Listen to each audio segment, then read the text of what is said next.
एक और जहां एसआई भर्ती को रद्द करने की मांग को लेकर तमाम अभ्यर्थियों समेत हनुमान बेनीवाल जयपुर में धरना प्रदर्शन कर रहे हैं, तो वहीं दूसरी ओर आज इसका एक और पक्ष देखने को मिला, जहां मांग रद्द करने को लेकर नहीं बल्कि एसआई भर्ती की बहाली की मांग की जा रही है। आज जयपुर के प्रेस क्लब में तमाम एसआई भर्ती परीक्षा में पास हुए अभ्यर्थियों के अभिभावकों ने एसआई भर्ती की बहाली की मांग की। क्या है पूरा मामला, देखिए ये वीडियो। सब इंस्पेक्टर भर्ती 2021 उसको आए दिन ये मुद्दा उठाया जा रहा है कि इसको रद्द किया जाए। और ये जो मुद्दा उठाया जा रहा है इसका राजनीतिक और व्यावसायिक कारण है। कुछ लोग इसका राजनीतिक मुद्दा बनाकर उठा रहे हैं, कुछ इसको व्यावसायिक, दोनों जगह पर सिर्फ अपने लाभ के लिए उठाया जा रहा है। सबके हितों को कोई नहीं सोच रहा है कि ईमानदार प्रशिक्षु जो हैं इनके बारे में कोई नहीं सोच रहा है, या फिर वो कैंडिडेट जो रह चुके हैं जिनका वेटिंग लिस्ट में नाम आना चाहिए, जिनको आपने आइडेंटिफाई कर दिया, जो कल्प्रिट्स हैं उनको आप सजा दो। उसके बाद जैसे कि हर एग्ज़ाम की एक प्रोसेस होती है कि उसके बाद में एक वेटिंग लिस्ट निकाली जाती है, तो उन लोगों को आप स्थान दीजिए, ये मैं कहना चाह रही हूँ।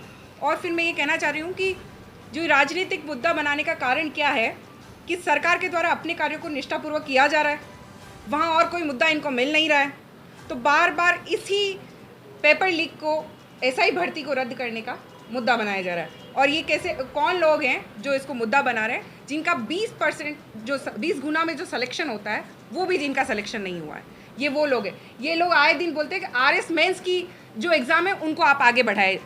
मैं ये पूछना चाहूँगी कि जो इतने सालों से तैयारी कर रहे हैं, साल भर से जिनको तैयारी कर रहे हैं, या जिनका पहले सिलेक्शन नहीं हुआ, 3-4 साल से रेगुलर प्रिपरेशन कर रहे हैं, आप इस आरएस भर्ती के मेंस को आगे बढ़ा कर, आपको तो हर साल एक भर्ती निकालनी है, आप आगे जब एग्ज़ाम बढ़ाएंगे तो कैसे रोज़गार मिलेगा। दूसरा मैं बोलना चाहूँगी कि राजस्थान पुलिस का जो ध्येय है वो है आम जन में विश्वास और अपराधियों में डर। अगर इस भर्ती परीक्षा को रद्द किया जाता है तो जैसा कि ये ईओआरओ में हुआ है, उसको रद्द करने के बाद उसके ऊपर कोई कार्रवाई नहीं की गई, जो कल्प्रिट है उनको पकड़ा नहीं गया है, तो सेम आप इसमें भी यही करने वाले हैं। तो इससे अपराधियों में तो कतई कोई डर नहीं होगा। जब तक आप अपराधियों को पकड़ेंगे नहीं, उनको सज़ा नहीं दिलाएंगे। ये 2010 से चली आ रही है सारी जो घोटाले हो रहे हैं आरपीएससी में। हमारे डबल एजी ने भी कोर्ट में ये कहा है कि सर 2010 से ऐसी भर्तियों में गड़बड़ी हो रही, तो इसका मतलब ये नहीं कि हम 2010 से अभी तक की सारी भर्तियों को रद्द करते। ऐसा करने से हम स्टेट को कैसे चलाएंगे। तो इसका ये हो सकता है कि क्योंकि इस जो एसओजी है, जाँच कमेटी है, उसको अपना कार्य पूर्ण रूप से करना चाहिए।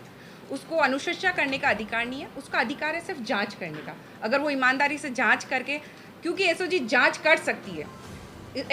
एसओजी ने किन लोगों को पकड़ लिया है, जिनका सिलेक्शन नहीं हुआ है, जिनका सिलेक्शन नहीं हुआ है सर, उन्होंने उनको भी पकड़ लिया, जो पीछे चल रहे थे, बिल्कुल उनका मेरिट में भी नाम नहीं। आप अगर एसओजी उनको पकड़ सकती है तो क्या सारे कल्प्रिट्स को नहीं पकड़ सकती है। फिर मैं आपको दूसरा बताना चाहूँगी सर, 2016 की जो भर्ती थी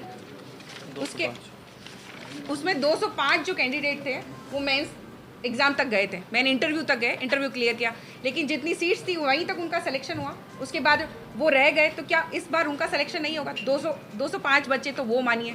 फिर जो दूसरे सिलेक्शन हुए हैं, जो कैटेगरी वाइज हुए हैं, जैसे ओबीसी हो गया, आपके SC ST, मैं आपको बताऊँगी, TSP area, window, divorce, SC MBC, इससे टोटल 320 कैंडिडेट का सिलेक्शन हुआ है। अप्रोक्सीमेटली 33% है ये। और जो जोग्राफिकल भी इंडेक्स में बताना चाहूँगी, हर स्टेट से सिलेक्शन हुआ है, मास सिलेक्शन कहीं से नहीं हुआ। जैसे चित्तौड़ से 4 का हुआ है, उदयपुर से हुआ है, राजसमंद से 2-3 का हुआ है।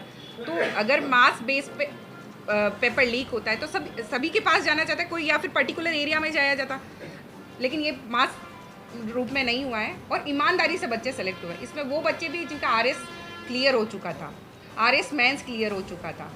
मैं ये क्वेश्चन पूछना चाहूँगी कि आप अगर उस भर्ती को रद्द करते हैं तो ये 5 साल की ड्यूरेशन में जो उनका नुकसान हुआ, जैसे एज, एक तो सबसे बड़ी एज का फैक्टर आता है। जो एक्स सर्विस मैन है वो तो दूसरे एग्ज़ाम्स भी नहीं दे पाएंगे अब वापस से। फिर जो हम दूसरे गरीब जो बच्चे आते हैं, उनका कोचिंग सेंटर में जो पैसा लगा है, वापस से वो प्रिपरेशन करना, फिज़िकली अनफिट हो जाएंगे। जो हम बात करते हैं 5 साल तक अब वापस से प्रिपरेशन करना, एक एज के बाद हमें भी एक जीवन औसत जीवन आयु हमारी 60 to 65 है और उसमें भी ये 30-35 साल के बच्चे अभी लग रहे हैं और 40 साल के अपन एक्स सर्विसमैन की बात कर रहे हैं और फिर अब आपको फिर से एग्ज़ाम कंडक्ट है तो एग्ज़ाम करवाने का खर्चा वो टैक्स पेयर हम हैं, मिडिल क्लास, ठीक है, हमारा ही पैसा है। एग्ज़ाम कंडक्ट करवाने के बाद जो भर्ती की प्रोसेस है उन सब का पैसा, उसके बाद जो अभी इन बच्चों को प्रशिक्षुओं को जो ट्रेनिंग दी गई सर 1 साल से ऊपर हो गया है और उसके बाद उनको सैलरी भी दी जा रही है, उसका खर्चा, तो ये सभी राजकोष से होता है, लेकिन राजकोष का पैसा जो है वो आम जनता का पैसा है। तो यहाँ यही निर्णय लेना चाहिए सरकार को और हमारा न्यायालय पे भी पूरा विश्वास है कि वो ऐसा निर्णय ले कि जो कल्प्रिट्स को, दोषी हैं, उनको सजा दे और कड़ी से कड़ी कार्रवाई की जाए, क्योंकि जब एसओजी हर एक कड़ी को जोड़ पा रही तो वो किसको छुपा रही है? जब आप हर कैंडिडेट को पकड़ पा रहे हो जो कल्प्रिट है, तो आप किस बड़े को छुपाना चाह रहे हैं, किसको आप दबाना चाह रहे हैं, किसको बचाना चाह रहे हैं? हम ये सवाल पूछते हैं, क्योंकि दोषियों को जब आपने पकड़ लिया उसके अलावा आपने आगे तो किसी को फाइंड आउट किया ही नहीं है। आपने 52 के आगे किसी को फाइंड आउट किया है क्या? किसी के खिलाफ आपको सबूत मिले? 52 को सस्पेंड कर दिया गया, उनके खिलाफ कार्रवाई हो चुकी है, सब कुछ। अब आप क्या चाहते हैं? मैं जो ये युवा जो नेता बन के घूम रहे हैं, मैं उनसे भी यही पूछना चाहूँगी, आपने कितने एग्ज़ाम दिए? अभी कुछ एक बच्ची थी, उसने, मैंने उसका देखा, वो 21 ईयर्स की है और वो ये आंदोलन हड़ताल कर रहे हैं। मैं उनसे बोलना चाहूँगी, अभी आपकी एज बहुत कम है, अभी आपके पास टाइम है, आप प्रिपरेशन कीजिए, आप आगे भी जा सकते हैं, क्योंकि हम प्रिपरेशन कर रहे हैं। और मेरे साथ पिछली बार जो धरना हुआ था, शायद आप में से बहुत जने वहाँ उपस्थित भी रहे होंगे, तो वहाँ वो भी कैंडिडेट थे जिनका मेंस इंटरव्यू तक गए, लेकिन उनको पता है कि ये ईमानदारी से सेलेक्ट हुए हैं। एक विपक्ष के नेता द्वारा और कुछ युवाओं के द्वारा फिर से यही टॉपिक उठाया जा रहा है कि इस भर्ती को रद्द किया जाए, और क्योंकि मीडिया में भी कहीं कहीं भ्रामक तथ्य, क्योंकि एक पक्ष को सुना गया है, तो हम चाह रहे थे कि मीडिया हमारा पक्ष भी सुने और उस तथ्य के रूप में रखे, क्योंकि जो कोर्ट की प्रक्रिया होती है, न्यायिक प्रक्रिया, उस पर एक मीडिया ट्रायल करके आपकी द्वारा फैलाई गई सूचनाओं को भी महत्व दिया जाता है। तो हम ये चाह रहे थे कि आपके द्वारा सिर्फ एक पक्ष को ना रखा जाए, हमारे जो हम आपको एक एक पॉइंट विद प्रूफ दे रहे हैं, प्लीज़ आप उनको भी सुने और उसको भी रखें, क्योंकि ये जो प्रोसेस कर रहे हैं ये मीडिया के द्वारा भ्रामक तथ्य फैला के, ये कहीं ना कहीं न्यायिक निर्णय को प्रभावित करने की कोशिश की जा रही है। इसलिए हमने ये प्रेस कॉन्फ्रेंस बुलाई और तथ्यों के साथ हम आपसे बात कर रहे हैं।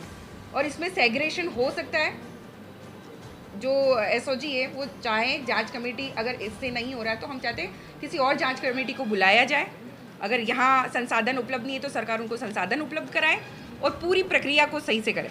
और मेरा बेटा भी पूर्व सैनिक है, उस भर्ती में है। हम 20 महीने से प्रताड़ित थे इस भर्ती से। बार बार मीडिया में खबरें आती, कहीं ये नेता पूरा ऐसा ही भर्ती पे ही अपना ग्राउंड तलाश कर रहे हैं। कभी हनुमान बेनीवाल बैठ जाता है धरने पर, कभी कोई बैठ जाता है। अभी मैं मेरे बच्चे के बारे में बताऊं कि वो 2016 में पेंशन आया था, उसने 5 कंपटीशन है वो कंप्लीट किए और ऐसा ही भर्ती ज्वाइन किया। ज्वाइन करने के बाद में उसका लेक्चरार में भी सिलेक्शन हो गया था, लेकिन मैंने उसको कहा कि नहीं यार, अभी आप 3-4 महीने हो गए, रहने दो, ऐसा ही नहीं ठीक है। अभी हम 20 महीने से प्रताड़ित है इस चीज से, बार बार हमें भी आना पड़ता है। कभी कोई भी नेता है अपनी जमीन तलाशने के लिए ऐसा ही का सहारा बनाता है कि अब इस भर्ती को रद्द किया जाए, आकर धरने पर बैठ जाता है। हम भी भागकर आते हैं गाँव से, घर से। तो हमें सरकार से हमारा निवेदन है कि इस भर्ती को यथावत रखे, जो दोषी है उन हम संतुष्ट हैं, दोषियों को सजा दे, सरकार दे रही है, और भी जांच कराए, और भी जांच एजेंसियों से जांच कराए, हमें कोई तकलीफ नहीं है।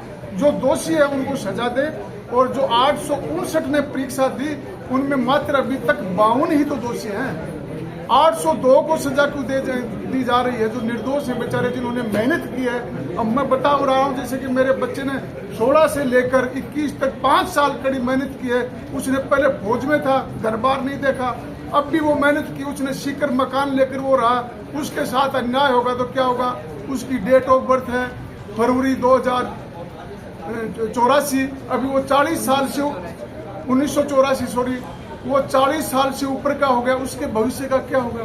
मैं सरकार से निवेदन कर रहा हूँ कि इस प्रकार वही नहीं, तमाम जो पूर्व सैनिक इसमें सब अवरेज हो जाएंगे और नहीं वो आरक्षण ले पाएंगे दूसरी भर्तियों का। इसलिए मेरा हमारे सीएम साहब से निवेदन है, और हम सुन रहे हैं जैसा कि सीएम साहब का रुख भी है कि इस भर्ती को यथावत रखेंगे। तो हमारा सरकार से और जो विपक्ष के नेता है ना, उनसे भी हमारा अनुरोध है कि कृपया आप दूसरे ग्राउंड ढूंढें और इस एसआई भर्ती को यथावत रहने दें, इसको मोहरा ना बने, बार बार इसी भर्ती को अभी तो किसी दूसरे काम के पीछे पड़ जाओ। विपक्षी पार्टियों एवं कुछ युवा नेताओं के द्वारा इस प्रकार का भ्रामक तथ्य फैलाया जा रहा है कि इस भर्ती के द्वारा अगर इनका चयन होता है तो बहुत बड़ा अन्याय होगा और इससे सरकार के ऊपर दबाव बनाने की कोशिश की जा रही है। हमारा आज इस तरह से प्रेस कॉन्फ्रेंस करने का सबसे बड़ा औचित्य ये है कि जो वर्तमान बीजेपी की सरकार है, जिस एंगल से जांच करी और जिस एंगल में अपने फैसले ले रही है, जिस प्रकार से सेग्रीगेशन करते हुए 52 अभ्यर्थियों को उन्होंने बाहर किया और उनकी जगह पे जो रिक्त पद पड़े उन पर अन्य जो बच्चे लेने हैं उनके ऊपर विचार किए जाने का जो निर्णय कर रही है, उसको कहीं ना कहीं उनका भ्रमित करने का विचार है और वो सरकार को अपने इस विचार से, अपने इस आदेश से, इस निर्णय से भ्रमित करना चाहते हैं। इसलिए सर हम ये तथ्य आपके समक्ष उजागर करने के लिए एकत्रित हुए हैं, प्रेस कॉन्फ्रेंस हमने आयोजित करी है। जो आप सरकार की मंशा की बात कर रहे हैं, सरकार की मंशा साफ है कि वो पेपर माफिया और मगरमच्छों को पकड़ा जाए और यही कारण है कि अभी तक 52 दोषियों को पकड़ा गया है। और जिस पृथक्करण की हम बात कर रहे हैं, जो सबसे इंपॉर्टेंट है, जो बार बार यह सवाल उठाया जा रहा है कि इनमें से दोषी कौन है, दोषी नहीं है, उसका पृथक्करण कैसा होगा। सर, पिछले 1 साल की एसओजी की जांच में वो पृथक्करण एसओजी ने अपनी काबिलियत भी साबित की है, 52 लोगों को गिरफ्तार भी किया है और उनको सस्पेंड भी किया है। और ये पहली बार हुआ है उनको सस्पेंशन, उनकी पूरी सर्विस से टर्मिनेट किया है, बर्खास्त किया है। वो दोबारा किसी एग्जाम में आ भी नहीं सकते और वहाँ पे लग भी नहीं सकते।